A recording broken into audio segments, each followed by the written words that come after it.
Introducing the new Jeep Cherokee. With over 40 advancements, it was voted four-wheeler of the year by virtually everyone.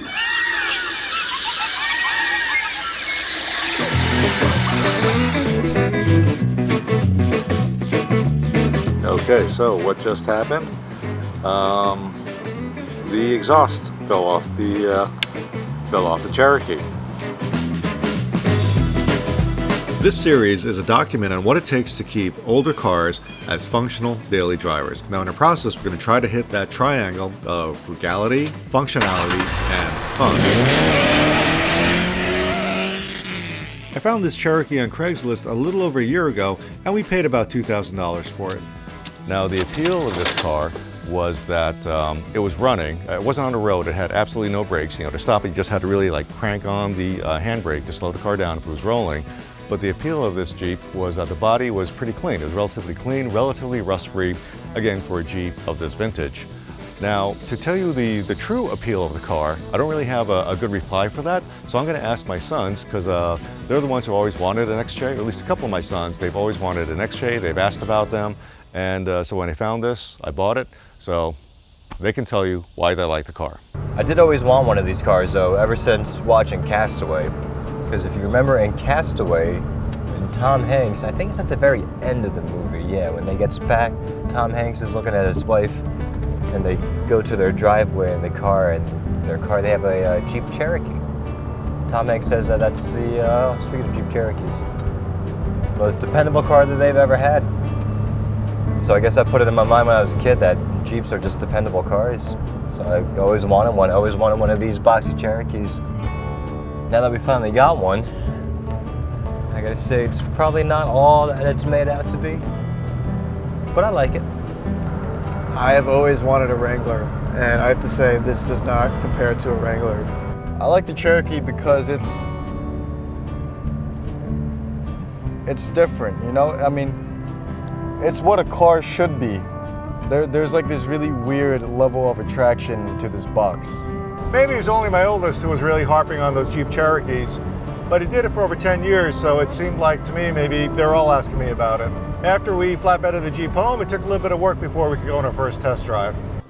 So what was going on was the guy who had the Jeep before us, he was redoing the brake system, he was replacing all the hard lines, and in the process of replacing one of the hard lines in front, the fitting cross-threaded in the proportioning valve and damaged the internal flare. Obviously, brake fluid was just leaking all over the place, and I did have to go to a local Jeep recycler and buy a used proportioning valve. Now the hard lines terminate right here on the chassis in front, and over here we did replace the flexible brake hoses along with the calipers and of course the brake pads. Now for some reason I did not replace the rotors in front. That's just going to be something I'm going to have to do in a not too distant future. I had to get a new battery, but that seems to be pretty normal with almost every used car we get. Once we were able to drive the Jeep around the block, we of course found that the radiator was leaking a little bit, and it resides under here underneath this metal shroud. It's pretty straightforward. You just disconnect it and pull it out. The water pump was leaking a little, so that was replaced along with the thermostat, the inlet tube, the upper and lower radiator hoses, and the heater hoses. The hydraulic struts that hold up the liftgate and back, they were completely shot. They just had no pressure left. It's a super simple replacement. Just pop them off the ball joints and pop in the new one. When we first got the Cherokee, the power windows and door locks didn't work. Now first, of course, I did the obvious. I checked all the fuses and everything looked okay. And before I went and ordered some new switches, thinking the switches were bad, I did go on Google and found a potential source of the problem, and it turned out to be this. Underneath this pleated cover is the wiring harness that passes through the door. Now over time, some of the wires in here, they can fray and break, and I did discover that I had a couple of broken wires. I simply reconnected them, soldered them back together, covered them up with heat shrink, and put the cover back in place, and we were good to go. If your switches are energized, they're going to light up in the dark, as we can see here. One thing we had to do right away was change the headlights. I did pick up these LED headlights at Amazon. The old stock headlights, they were so old and dim, they were literally like parking lights. I mean, you could really not see where you're going driving at night, so these LED lights worked out pretty well.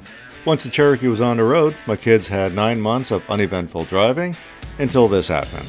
Now, my oldest son was driving the Cherokee one night, and then right in front of the cat, the exhaust just broke and fell down. Now, it turns out, of course, that a number of the hangers had completely rotted away. They were just gone. And over time, the exhaust pipe must have just flexed and cracked, and then eventually just fell. We do have a direct fit walker. We're going to try to replace it. We'll just simply cut it off here, see if there's enough metal to weld it back on. We'll do the same up front. We'll just cut it off. Now to mount it up.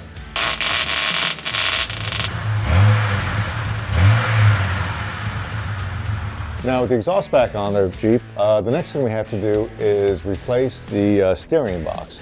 Now the steering is working okay, but it's been leaking fluid all over the place, all over the driveway, and so I just want to replace the box. I did get this at our local Jeep recycler. It was $80, which included the hoses and the power steering pump.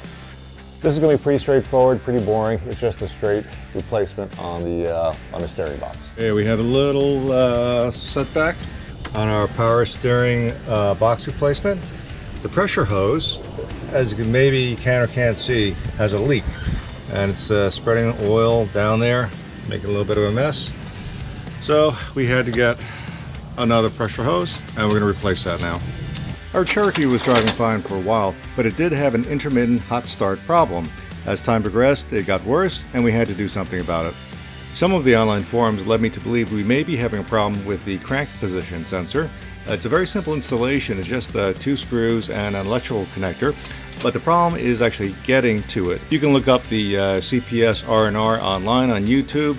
It is a bit of a bear, but it turned out that this was not the problem. The temperature gauge wasn't moving, and I finally got around to changing the coolant temperature sensor. After I finally changed the sensor, our hot start problems went away. Our Cherokee was back on the road.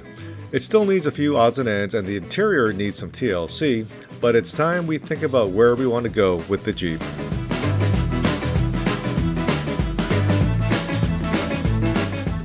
I think we saw what this Jeep was all about. You know, I enjoyed driving it while we had it. It's marked off my car bucket list, you know. Wanted to have one, wanted to see what it was like. I'm happy we got this car. I think I'm ready to sell it now. This car, I've had my fun with it. I don't think I wouldn't miss it if it disappeared today. I'm ready to sell the Cherokee, yes. Why, a month ago you weren't ready to sell it. Why are you ready now? Because the thought of getting an IROC is in my mind, that's why.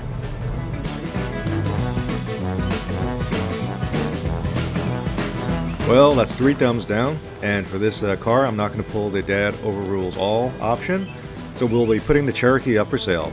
Hope you enjoyed the project, and please subscribe, if that really helps us keep making these videos.